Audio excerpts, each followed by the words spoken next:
So today we're back up here at DP Customs in their shop, and we're actually going to be talking about some of the mechanical decisions that are getting made behind the scenes as this thing comes to life. The design was exhaustive coming from Andre Costa, but like any vehicle, when you come into production, or at least fab and manufacturing of one sort or another, there are hurdles that you end up dealing with. So we're going to talk one by one through each item and some of the decisions that we ended up making to adhere as closely to the design as possible while still translating it into a motorcycle that we can actually make, and that's going to be fun to ride too at the end of it. Alright, so the first thing we're going to talk about is the decisions you guys made on the seat. Now, in the design, if I remember right, it actually had a single shock leading up to supporting the seat where the rider's going to be. Yep. But you guys have made the decision to go to a dual shock, and it's still pretty tight, but we're going to have two shocks on there. Could you go into a little bit about why that's necessary and why it's going to contribute to a better motorcycle overall? Yeah, there's no doubt the single shock looks cool. I mean, it's been done and it looks good, but for the rider and just for the rider's experience, having a single shock, you really have one pivot point in the back and the one pivot point in the front. You're basically relying on those two pivot points to support all of your weight in turns and cornering, and then you come up with a issue called seat rock, where your seat's actually going to rock around a little bit just because you've only got those two pivot points. But we will fix that problem by putting dual shocks in the back right here and still come close to the same aesthetic. We've mounted them pretty narrow, and as far as the seat pan goes underneath, we still have room to show the striping. The cosmetic striping is going to be perfect. The performance is going to be great, and these are tuned for the rider's weight within a range, and they work really, really well. How wide are these seats typically, or the one that we're They're like 9.5 inches wide. Yeah, so that's pretty wide, and it's going to give you a big moment if you're actually trying to lean any direction. Yeah, absolutely. So, yeah, so that's pretty awesome, and the attitude of them is going to be about what we were looking at in the design. Just like the rendering, yeah. The pitch angle is going to be pretty much just like the rendering, and the performance is going to be perfect. And we just mocked it up a little bit earlier and actually sat on them. Yeah, I had my brother holding the frame, and they're nice. They're comfy. They actually work really well, and I think the rider's going to really love it. All right, awesome. Let's move on to the wheel. All right, so here we have the wheels that we're going to be using on the DP Racer, and the pinstriping looks like it came out really nice on these guys. Pretty sweet job. But the front one right now is spoked, but you guys are actually going to give that a solid appearance. And why don't you talk a little bit about how you're going to do that? Yeah, we had the rendering come in with the solid wheel, which looks awesome, but the more research we did, the weight of the wheel itself creates enough inertia where the rider would feel that through the handlebars and maybe make it difficult to cut through the turns and maneuver the bike. So after the research, we determined it's probably best stick with a lightweight wheel like what you see right here. This is just a 13-spoke, fairly lightweight mag wheel, and achieve the look with some aluminum discs. And we had Moon Eyes make these for us. They're made out of spun aluminum, which we powder coated black. And these guys, carefully just toss this in here just as an example. I guess you can see the effect right here. So we're like 99% there versus having an actual solid wheel machined out of solid aluminum. You get the same look, you have the lightweight and the maneuverability that we're going after, and looks pretty sweet. I think they did a great job on it. The only thing, Alex, I think you wanted me to touch on, the one little issue that we ran into is these came in raw aluminum, and we wanted to have them powder coated black just to match the motorcycle. And unfortunately, through the powder coating process, just the heat curing that had to happen to bake the powder on has warped these just a little. I don't know that the camera would even pick it up, but trust me, it's there. If you look at it at an angle, and we're such perfectionists, we just want it to look exactly perfect. So we have Moon Eyes running another batch for us, and we're just going to end up painting them ourselves right here in our booth, and just not expose them to heat and make sure they're absolutely perfect. And then we're gonna be there. We'll be home free. Yeah, no, awesome. That's just another one of those examples of the things that come up as you're manufacturing to the finish. Yeah, so you can't plan for this kind of stuff, and And if it's never been done, I mean, to my knowledge, I don't think anyone's done this, at least on a front wheel. Maybe they have, but it's our first go around, and you live and learn. It's no problem. We'll get it fixed, but just one of those little deals that you run into when you're building a bike. Awesome, cool. All right, let's talk about the coil solution. Aha. Yeah. All right. So here we have the motor that you guys are actually going to be putting on the racer, and this is a special motor in a certain sense because you we're saying that it actually has 2 plugs on each head. Per cylinder, yeah.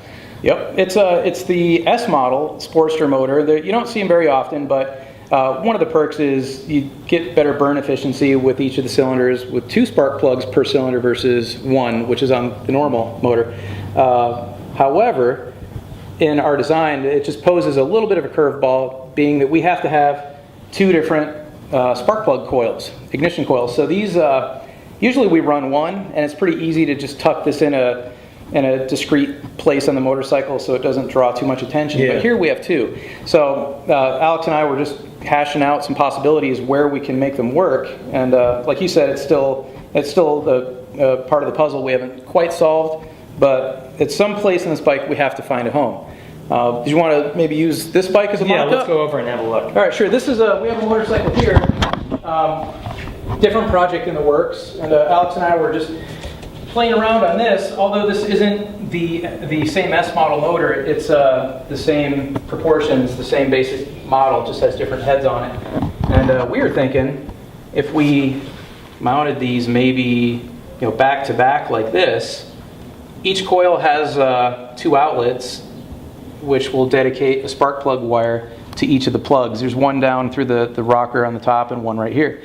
So we can run 2 clean plug wires there, 2 clean ones up front, and make them symmetrical and nice.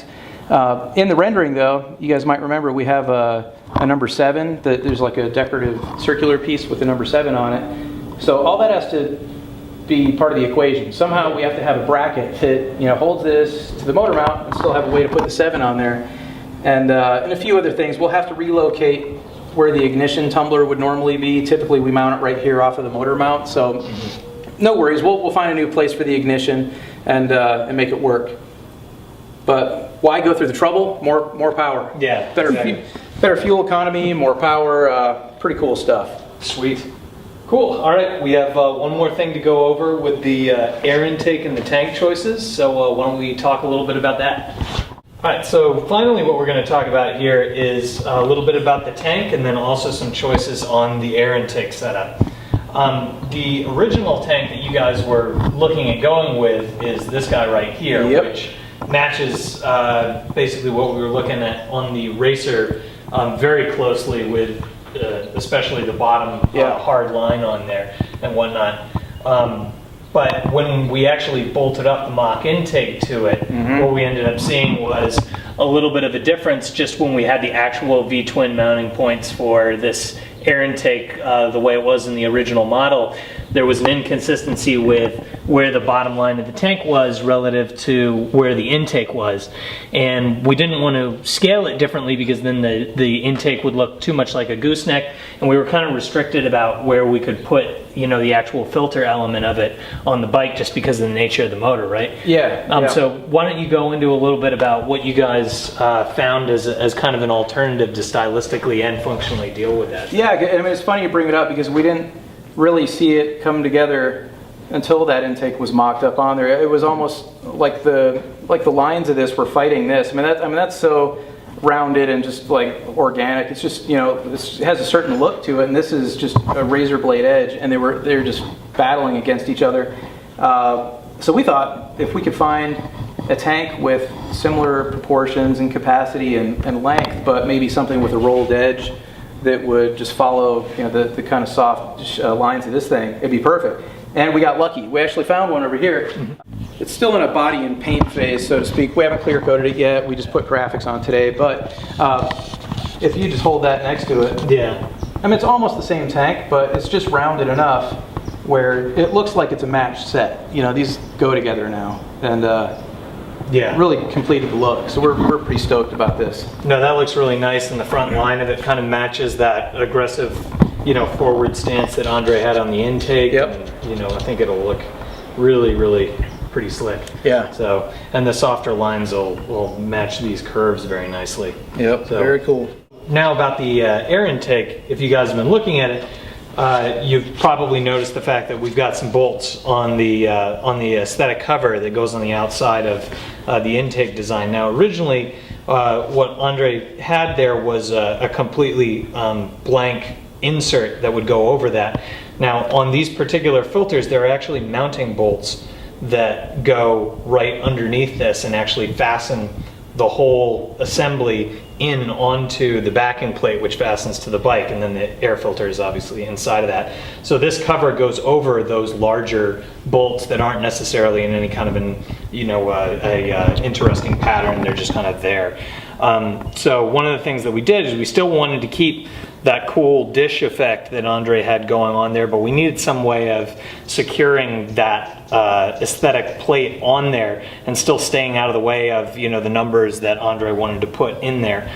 So we took we have these small 1024 screws here, these machine cap screws, and we ended up just putting those into the mounting plate that's in the back, mounted to this cone. So they they break up the face a little bit, but hopefully because they're small enough, they'll still be out of the way of any kind of graphics that we want to put in the center there. And on a Harley V twin, where the vibrations that you see on that particular engine, it's really just it's a good move to try and make that a more solid mounting rather than just coming up with maybe spring clips or something like that where it would pop in there, because you're still going to need access to get back there so that you can take this off and access your filter and clean it out.